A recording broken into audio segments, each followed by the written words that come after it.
Morning Sourcing Hub. How are we doing today? So it is Wednesday, the first Wednesday back after Christmas, and I'm in the office. I've literally just walked in. I'm not going to lie. What is it? 11 o'clock. I've had an interesting morning. I've managed to get a load of stuff done at home. I've been out for a run and all these sorts of things as well.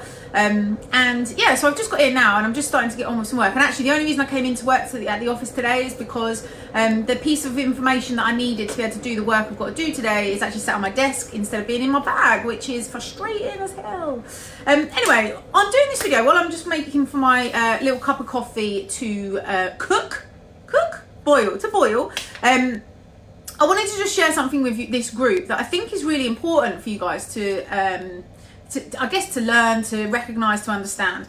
And whilst this is not a business lesson, it absolutely applies the same in business. So I thought, let me just kind of set the scene, right?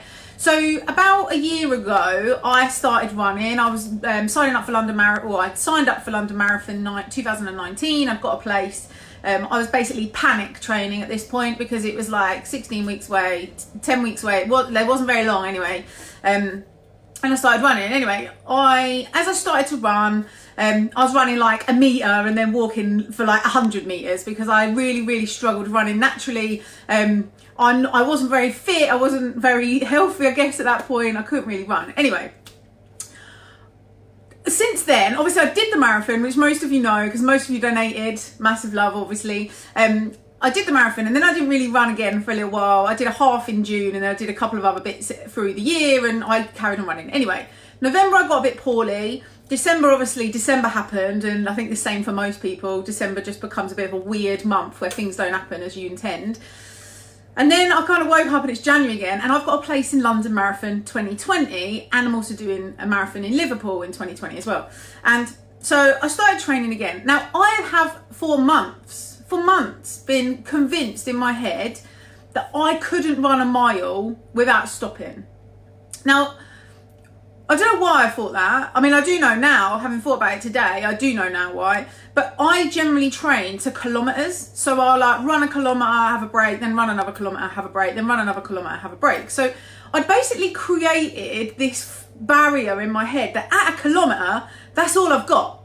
So at a kilometre, I just naturally stop. Like my head, my heart, I can't breathe anymore. It all just breaks, right? And I stop. And I have a little break and then I'm good again and then I do another kilometre and I'm okay. And I've done that for a little while now, probably like for a few months on and off to back into last year and into this year. Kilometre, I've hit this wall and gone, I've broken, right? Now, yesterday I had a conversation with my running mentor who basically called me out and said, in a nice way, because she's much more nice than I am in the way she communicates, but basically called me out and told me it's bollocks and I absolutely could run a mile if I wanted to. That was all in my head. In my brain, a mile is so much further than a kilometre. Now, obviously, it's like, 600 metres further. It's 1.6 kilometres, I think, roughly. And I'm thinking, hold on, there's no fucking way that I'm putting out another 0.6 when I get to a kilometre, I'm dead. So this morning, and I'm not going to lie, and she'll probably watch this video and probably laugh at me, but this morning I decided I was going to try and run a marathon to prove her wrong. Not a marathon, that's a lie. Run a mile to prove her wrong. To prove I absolutely can't run a mile yet without stopping. And that actually I'm probably about a kilometre. I thought I'd go a bit further than a kilometre, but no way did I think I'd be able to run a mile. Not in a million years, right? So anyway, I got this morning, got myself out, went for a run, and instead of putting my like distance tracker on and having it in my ear like I normally do, I just switched that off and I just ran. I just went for a little run. It wasn't very fast. I just kept it slow, steady. I was with the dog, and I just thought I'll see how far I can go. I'll go until I literally can't go anymore, and then I'll check the distance. And I bet it's about a kilometre.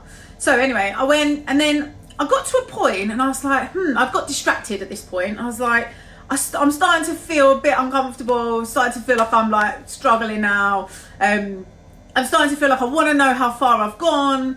In my head, I got all distracted. Anyway, I carried on for a little bit longer, and then I reached a point that I think naturally where I was running, it's like an end. So I kind of reached that point, and so I stopped at that point. Anyway, so I pulled out my phone at this point to see how far I'd run, completely convinced it would be around a kilometre. Anyway, it was 1.2 miles that I'd like got distracted, and it was actually like 1.8 that I'd stopped. So I'd actually run for almost 2 miles without stopping because I didn't focus on the distance. I just went out and did the job. I got further than I actually almost got double the distance that I was trying to prove that I couldn't do, because I focused on something different. Now for literally for weeks I've been doing a kilometre and dying at a kilometre because I knew I was approaching a kilometre. I was like, I think I just let myself believe that was all I had. Anyway, this morning I broke my own little milestone, I broke my own little barrier, and realised that actually that "you can't run a mile, Sarah" was completely created by me in my head. My body and my legs have absolutely clearly got more than a mile in them. And the same applies in business, right? I see this all the time with the guys that we do that are on our mastermind, the guys I do one-to-one with. Quite often, the biggest barrier to you moving forwards is actually the bullshit story that you tell yourself in your head about what you're capable of. You are capable of way more than you give yourself credit for, and your legs and your body and your head and your effort and energy and everything has got way more to give than you allow yourself to give, because you reach a point quite often and we go, well, that's enough now. I've done enough now. Well, if you want more, then stop focusing on the thing that like the barrier that you've created, and start focusing on the bigger picture, or start focusing on something totally different. Like, I don't know, like run in, put some music on, put a podcast on, it distracts you. Take the dog with you, that distracts you. Like, get distracted and allow yourself to move around your barrier that you've created without really thinking about it. You know, it's easily done in business, it's easily done in fitness as well, and I'm sure there's like people that are training longer distances or lifting or whatever it is you're doing, that actually when you start to punch through those barriers that you've started to create yourself, it feels amazing. Like, I feel great today. Yesterday I had a shitty day, I'm not gonna lie.